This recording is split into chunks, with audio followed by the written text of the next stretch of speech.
قصہ علم و حکمت۔ ایک بادشاہ محل کی چھت پر ٹہلنے لگا۔ ٹہلتے ٹہلتے اس کی نظر محل کے نزدیک گھر کی چھت پر پڑی، جس پر ایک بہت خوبصورت عورت کپڑے سکھا رہی تھی۔ بادشاہ نے اپنی ایک باندی کو بلا کر پوچھا، کس کی بیوی ہے یہ؟ باندی نے کہا، بادشاہ سلامت، یہ آپ کے غلام فیروز کی بیوی ہے۔ بادشاہ نیچے اترا۔ بادشاہ پر اس عورت کے حسن و جمال کا سحر سا چھا گیا تھا۔ اس نے فیروز کو بلایا۔ فیروز حاضر ہوا تو بادشاہ نے کہا، فیروز، ہمارا ایک کام ہے۔ ہمارا یہ خط فلاں ملک کے بادشاہ کو دے آؤ اور مجھے اس کا جواب بھی لا کے دینا۔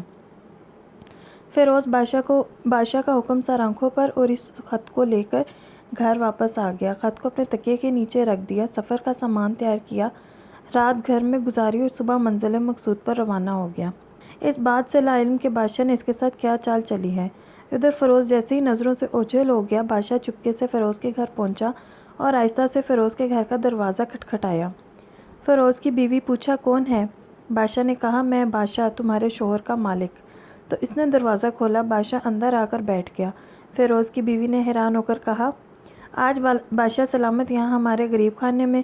بادشاہ نے کہا، میں یہاں مہمان بن کر آیا ہوں۔ فیروز کی بیوی بادشاہ کا مطلب سمجھ کر کہا، میں اللہ کی پناہ چاہتی ہوں آپ کے اس طرح آنے سے، جس میں مجھے کوئی خیر نظر نہیں آ رہی۔ بادشاہ نے غصے میں کہا، اے لڑکی، کیا کہہ رہی ہو تم؟ شاید تم نے مجھے پہچانا نہیں، میں بادشاہ ہوں، تمہارے شوہر کا مالک۔ فیروز کی بیوی نے کہا، بادشاہ سلامت، میں جانتی ہوں کہ آپ ہی بادشاہ ہیں، لیکن بزرگ کہہ گئے ہیں کہ اگر مچھر گر جائے کھانے میں تو میں ہاتھ اٹھا دیتا ہوں۔ اگرچہ کہ میرا دل کرتا ہے کھانے کو، میں تمہارے پانی میں کوئی پھول نہیں توڑوں گا۔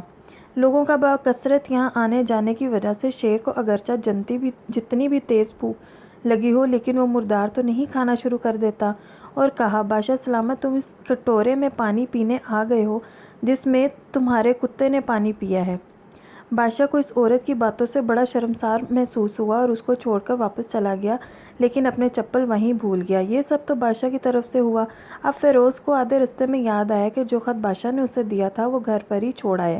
اس نے گھوڑے کو تیزی سے واپس موڑا اور اپنے گھر کی طرف لپکا۔ فیروز اپنے گھر پہنچا تو تکیے کے نیچے سے خط نکالتے وقت اس کی نظر پلنگ کے نیچے پڑے چپل پر پڑی، جو جلدی میں بادشاہ بھول گیا تھا۔ فیروز کا سر چکرا رہا تھا۔ وہ سمجھ گیا کہ بادشاہ نے اس کو سفر پر صرف اس لیے بھیجا کہ وہ اپنا مطلب پورا کر سکے۔ فیروز کسی کو کچھ بتائے بغیر چپ چاپ گھر سے نکلا۔ خط لے کر وہ چل پڑا اور کام ختم کرنے کے بعد بادشاہ کے پاس واپس آیا تو بادشاہ نے انعام کے طور پر اسے 100 دینار دیے۔ فیروز دینار لے کر بازار گیا اور عورتوں کے استعمال کی قیمتی کپڑے اور کچھ تحائف بھی خریدے۔ گھر پہنچ کر بیوی کو سلام کیا اور کہا، چلو تمہارے میکے چلتے ہیں۔ بیوی نے پوچھا، یہ کیا ہے؟ کہا، بادشاہ نے انعام دیا ہے اور میں چاہتا ہوں کہ یہ پہن کر اپنے گھر والوں کو بھی دکھاؤ۔ بیوی، جیسے آپ چاہیں۔ بیوی تیار ہوئی اور اپنے والدین کے گھر اپنے شوہر کے ساتھ روانہ ہوئی۔ داماد اور بیٹی اور ان کے لیے لائے گئے تحائف کو دیکھ کر وہ لوگ بہت خوش ہوئے۔ فیروز بیوی کو چھوڑ کر واپس آ گیا اور 1 مہینہ گزرنے کے باوجود نہ بیوی کا پوچھا نہ اس کو واپس لایا۔ پھر کچھ دن بعد اس کے سالے اس سے ملنے آئے اور اس سے پوچھا، فیروز، آپ ہمیں ہماری بہن سے غصہ اور ناراضگی کی وجہ بتائیں یا پھر ہم آپ کو قاضی کے سامنے پیش کریں۔ تو اس نے کہا، اگر تم چاہو تو کر لو، لیکن میرے ذمے اس کا ایسا کوئی حق باقی نہیں جو میں ادا نہ کیا ہو۔ وہ لوگ اپنا کیس قاضی کے پاس لے گئے تو قاضی نے فیروز کو بلایا۔ قاضی اس وقت بادشاہ تھا۔ لڑکی کے بھائیوں نے کہا، بادشاہ سلامت اور قاضی القزاز کو قائم و دائم رکھے۔ قاضی صاحب، ہم نے ایک سرسبز باغ، درخت پھلوں سے بھرے ہوئے اور ساتھ میں میٹھے پانی کا کنواں اس شخص کے حوالے میں دیا، تو اس شخص نے ہمارا باغ اجاڑ دیا، سارے پھل کھا لیے، درخت کاٹ لیے اور کنویں کو خراب کر کے بند کر دیا۔ قاضی فیروز کی طرف متوجہ ہو کر پوچھا، ہاں تو لڑکے، تم کیا کہتے ہو اس بارے میں؟ فیروز نے کہا، قاضی صاحب، باغ مجھے دیا گیا تھا، وہ اس سے بہتر حالت میں نے انہیں واپس کیا ہے۔ قاضی نے پوچھا، کیا اس نے باغ تمہارے والے ویسی ہی حالت واپس کیا ہے جیسا پہلے تھا؟ انہوں نے کہا، ہاں، ویسی ہی حالت میں واپس کیا ہے، لیکن ہم اس سے باغ واپس کرنے کی وجہ پوچھنا چاہتے ہیں۔ قاضی نے کہا، ہاں بھئی فیروز، اب تم بتاؤ، تم کیا کہنا چاہتے ہو اس بارے میں؟